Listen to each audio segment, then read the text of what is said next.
Did you miss me? Welcome back to the Complete History of Coffee, Episode 18, Antichrist of Coffee. Grab your favorite caffeinated beverage and let's get started.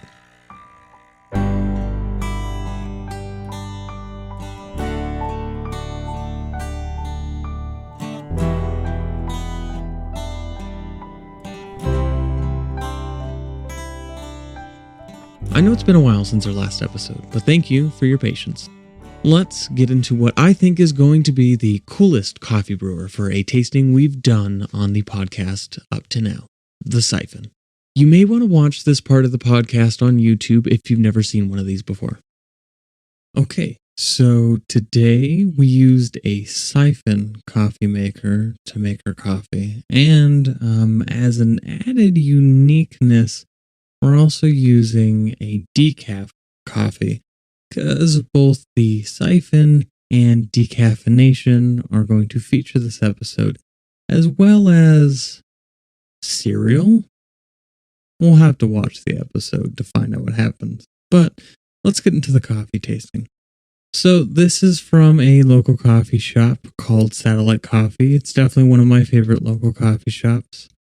They use a Swiss method on decaffeinating their coffee, which is relatively new in comparison to the original methods they were using. I do find that decaffeination actually changes the way coffee tastes sometimes, depending on the method in which they do it. So the Swiss method does actually affect the taste of the coffee just ever so slightly. Let's go ahead and start by smelling it.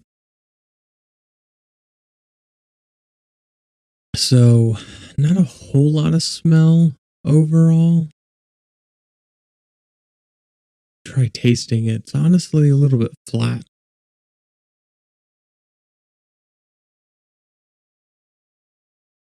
It's a pretty mild coffee.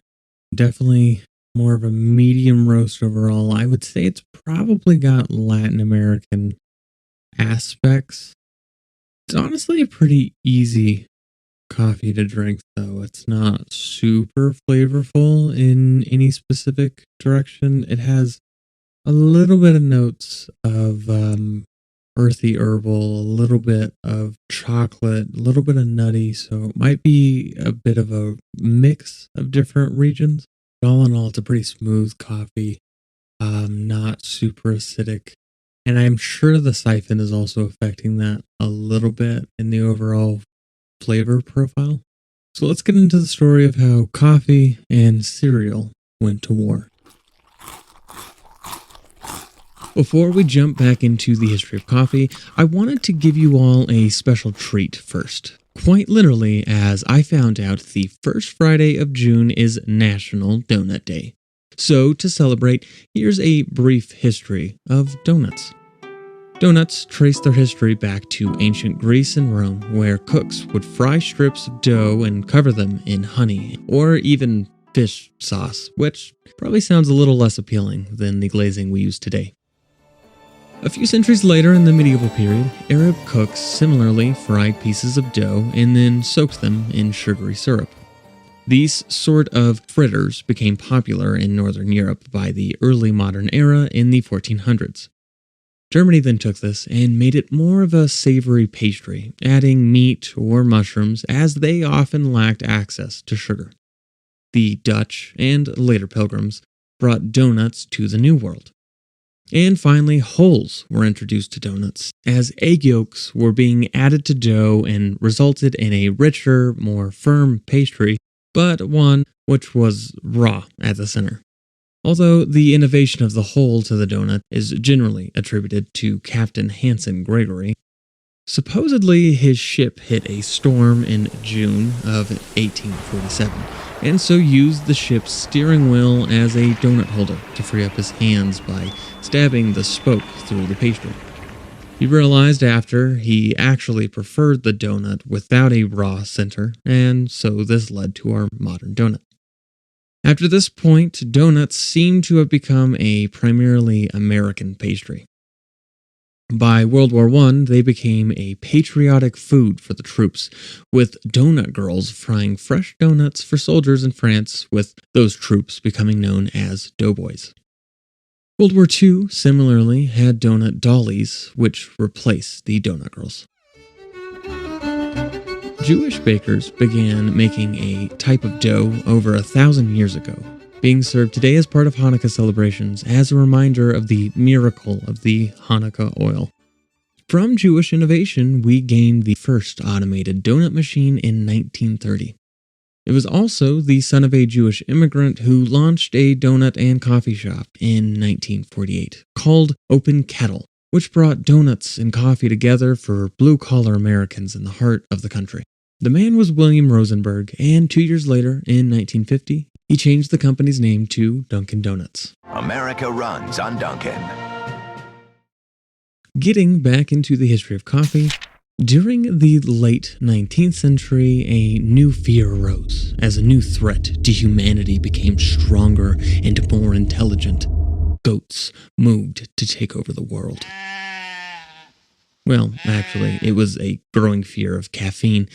In fact, coffee substitutes took off as a popular solution to that scary caffeine. See, Dr. John Harvey Kellogg, as in the cereal brand Kellogg, was sure coffee and tea were causing illness.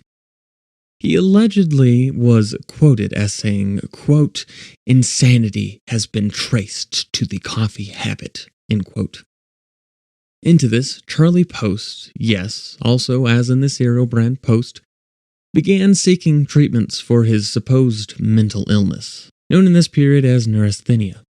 See, neurasthenia was the late 19th century equivalent of having an imbalance in your humors, which was a common medical understanding for issues which could not be explained during the medieval and early modern era. Neurasthenia apparently affected mostly businessmen and upper-class folk who used their brain too much and became neurotic. Now, this whole disorder seems to have been largely BS, but in any case, people started pinning the blame on coffee. And really, should we even be surprised by this point? I mean, coffee has been the biggest scapegoat for much of history. Boom. 2 goat references this episode. Sorry, I had to make up for missing it in the past few episodes. In any case, Post began seeing Dr. Kellogg to get treatments for his neurasthenia. Seeing no progress, he decided to go with a guru instead. And after he was cured of the coffee disease, he opened up his own treatment facility for people with the coffees. And out of this, we get Post's solution for the greater public, a substitute for coffee. Now, I know what you're saying. He made chicory the next big thing, right? Well, that would be too easy for a capitalist businessman like Post. Instead, he invented Postum, a grain-based substitute which was rather similar to what Kellogg was serving over at his treatment facility. Post decided to go all in on this new product, launching his cereal business to cure mental inharmony through right thinking. This has a rather Buddhist undertone to me, sounding like right intention or right thought, which helps to determine our mental states. So I guess becoming a sort of decaf Buddha, he went around trying to help people reach enlightenment through no more coffee drinking, and his product actually took off with great success. Although it wasn't through proselytizing, but through a rather expensive marketing campaign. His ads were aimed at the common man, which really meant dumbing everything down, using lots of pictures. He promised a cure for coffee heart, coffee neuralgia, and brain fog. Now, I'm not sure what coffee heart is, but caffeine can obviously increase heart rate and in extreme cases can cause heart palpitations. But even if we give his cereal alternative credit for preventing a heart attack, I don't think cereal will cure neuralgia. And let's be honest, many people today drink coffee to help with brain fog. He went as far as claiming coffee even caused blindness. I'm blind. I'm not blind 23 hours a day or 22 hours a day. I'm blind the whole goddamn time. This period of time saw Americans eating lots of greasy meat, so similar to today, and seeking remedies for this. In fact, food and drinks laced with drugs was commonplace around the turn of the century. Post utilized the late 19th century equivalent of WebMD as a scare tactic to manipulate people into switching to his product. Now, interestingly, Post was known to have drank coffee despite all of its harmful attributes, but he would simply switch back to Postum coffee once he became sick from coffee consumption. Clearly loving irony, Post wrote of his distaste for organized labor. All the while, he was known for having very harsh work conditions for his employees who made very little money and could be penalized over small mistakes. That would be like having a history podcast on coffee and not even drinking coffee. Okay, well, now that the cat's out of the bag. Unfortunately, most brands struggled to compete with Post's slanderous campaign against coffee. Ariosa and Wilson Spice Company were the only two coffee brands which were able to combat Post ads, with smaller companies attempting to promise consumers their coffee was free of any poisons. His product became a big seller, being sold in most stores across the US. Inevitably, other brands arose to sell generic versions of Postum at a lower price. Post wouldn't have this, though, and so created Monk's Brew at a fraction of the price to undercut his competitor's price, only to stop selling Monk's Brew once he successfully put them all out of business. Well, technically, he stopped selling the brand, but he continued selling the product itself as Postum at a much higher cost. The early 20th century saw a further increase in concerns about the effects of caffeine, or a fear of coffee. A coffee phobia, if you will, or let's call it caphobia. Worldwide concern arose, with doctors in various countries suggesting coffee caused heart palpitations, irregular pulse, nervousness, indigestion, and insomnia. All of which are more or less valid claims rather than simple slander. One doctor in London referred to coffee drinkers as, quote, coffee drunkards, as I may call them, are greatly growing in number, end quote. Coffee was becoming known as a habit, or as they were implying, an addiction, which was an international concern.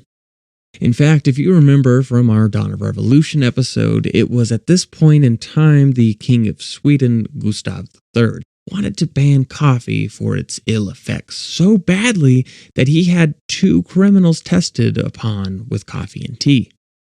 They were both twins, with one given tea every day and the other given coffee. The tea-drinking twin actually died first. Flashback at Post came from many in the coffee market, including the editor over the Tea and Coffee Trade Journal, William Euchers. Euchers wrote an editorial about, quote, Post, who every year spends $1.5 million in advertising alone. My, what a commentary on the gullibility of the American public, end quote. Counter ads were even made in support of coffee, one of which suggested a 92-year-old had lived a healthy life as, quote, the only health rule she followed is to drink 4 cups of strong coffee a day, end quote. I guess we can coin a new term on the podcast. Coffee a day keeps the doctor away. Still though, coffee companies could not come up with ad campaigns which could match Post. In fact, Post was only slowed down after Kohler's Weekly, a national periodical, took Post to court for fraudulent claims. Post was fined $50,000 for his miraculous, yet unprovable, claims surrounding the health effects of grape nuts. He still continued to make health claims for his products, but within a much more reasonable scope. On top of this, Dr. Harvey Wiley was pushing for the Pure Food and Drugs Act to be passed. This new legislation meant companies had to properly label what was in their product, and there could no longer be false advertising. This meant Postum could no longer use coffee in its title. So things looked good for coffee producers for a time. Dr. Wiley was on their side, and wait, Wiley says coffee can't contain chicory, and now we have to properly label where coffee is from? What gives? Well, as it turns out, Wiley wasn't on coffee's side or Post. Instead, he simply wanted to ensure clarity in food, even over actual health concerns like toxins and poisons. In fact, Wiley felt caffeine was harmful, but recognized it occurred naturally in coffee and tea, and realized it was already too ingrained in American society. Coca-Cola, however, became a target of his efforts as caffeine was added to the drink. He actually had a Coke shipment of 40 barrels and 21 kegs seized. Things boiled over in a trial between the government and Coca-Cola in 1911, with many coffee producers fearing they would be next, but the judge sided with Coke, and Wiley was forced to step down shortly thereafter. Wiley later admitted, quote, "I sit down every morning and drink my coffee. I like it," end quote. It's just a fucking cup of coffee, lady. At this point in time, a new method of coffee making was introduced, decaf. Created in Germany by Ludwig Roselius in 1906, his decaffeination process took off around the world. Decaffa, as it was first known in the US, used steam to heat green coffee beans and then soaked them in benzol to remove the caffeine. Unfortunately, benzol or benzene is a potentially toxic substance, so it wasn't long before someone else came up with a different method of extracting caffeine. It was in fact another German, Robert Hübner, in 1911, who came up with the pure water process to remove caffeine. And this brings us to the end of C.W. Post. Post had continued to combat coffee all these years, and had earned the nickname Antichrist of coffee. This would only last for so long, though, as Post came down with appendicitis, the very illness his grape nuts were said to cure. Ultimately, though, it wasn't appendicitis which claimed his life, but his own suicide.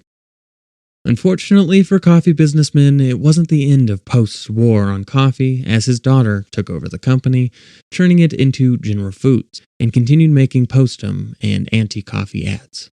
But 14 years after Post's death, General Foods purchased Maxwell Coffee House in 1928 and began selling the drug drink itself. Drugs.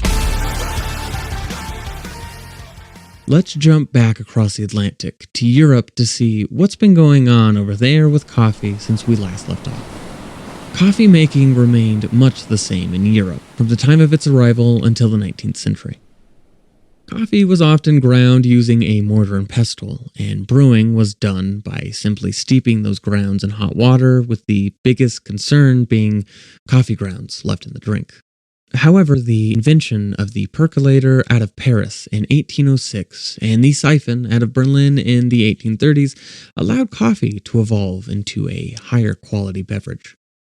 The siphon was created by Liof of Berlin, but it was a French woman, Madame Vichou, who patented the first vacuum brewer as we think of it today. She introduced it in 1840 with two glass balloons held together by a frame. Speaking of the French, surprisingly, the French press was only introduced in 1929 and was ironically named so by an Italian, Attilio Calamani. And finally, the moka pot was invented in 1933 by the Italian Luigi De Ponti. With all these new brewing methods came the question of how to best make large batches of coffee. In the United States, we see percolators becoming a popular way of producing coffee during the late 19th and early 20th century. And if you want to see the percolator I used for a coffee tasting previously, then make sure to check out our episode on the history of chicory. However, a new form of coffee brewing overtook the traditional percolator, drip coffee. The drip coffee maker was invented by a German housewife, Melita Benz, by putting holes in the bottom of a tin cup and lining it with her son's blotter paper. This allowed the water to move through the grounds faster than the percolator, which helped to prevent overbrewed bitter coffee. While many restaurants today may leave coffee in a brewer all day, anyone with even a mild love for coffee will probably prefer freshly brewed coffee. This led to the need for something faster, something quicker, something more express. This resulted in our modern espresso. Espresso was created by Luigi Bezzatta, an Italian mechanic who invented a machine so powerful and so fast it changed the way we think of coffee today. See, another Italian, Angelo Moriando, created a new steam machine for the economic and instantaneous confection of coffee beverage. If you couldn't guess by the simple, easy-to-remember name, his invention was a commercial failure. However, this machine by Luigi was much more successful. Luigi's espresso machine was called Gigante and was, surprise, surprise, giant. A friend of Luigi purchased the patent for his machine, allowing both men to work on their own creative version of the machine. One such machine was presented at the 1906 Milan Fair called the Ideale. These new espresso machines relied on a boiler producing steam and pressure to force water through densely packed coffee. While a shot of espresso today is pulled in around 20 seconds, this was a game changer at the time, as it meant coffee could be brewed in under a minute instead of around 5 minutes for other brewing methods like the siphon, French press, and percolator. Modern machines, of course, just need a button to work, and they can produce 9 times atmospheric pressure, whereas the early machine could only double atmospheric pressure and required an open flame to boil the water. Since it would take another few decades to create a better pressure system, someone needed to innovate the machine to help it pull shots faster.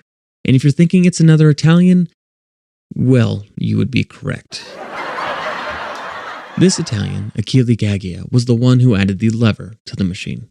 The lever was pulled down to compress a spring, which, once released, helped force the water through the tightly packed coffee grounds. In fact, we call it pulling a shot of espresso due to this action of physically pulling a lever when making espresso. Espresso, of course, being Italian for express or fast. If you enjoyed this episode on the history of donuts and coffee, we are fast approaching episode 20. So, like episode 10, we will have a recap of everything in the show thus far. If any of you have questions or comments about the show, feel free to mention them on social media at the Complete History Podcast series or by emailing us at completehistorypod@gmail.com. This show is written and produced by me, Era Zaffer. If you have not already, please consider supporting this podcast series on Patreon. For the price of a coffee or tea a month, you can support this and future projects in the series while getting access to members' episodes, access to transcripts of the show, and a chance to win merch. Make sure to join our community on social media at the Complete History Podcast series. Don't forget to subscribe on whatever platform you listen to this podcast on, and make sure to share it with your family and friends. To close, here is a quote from A.J. Lee. Never trust anyone who doesn't drink coffee.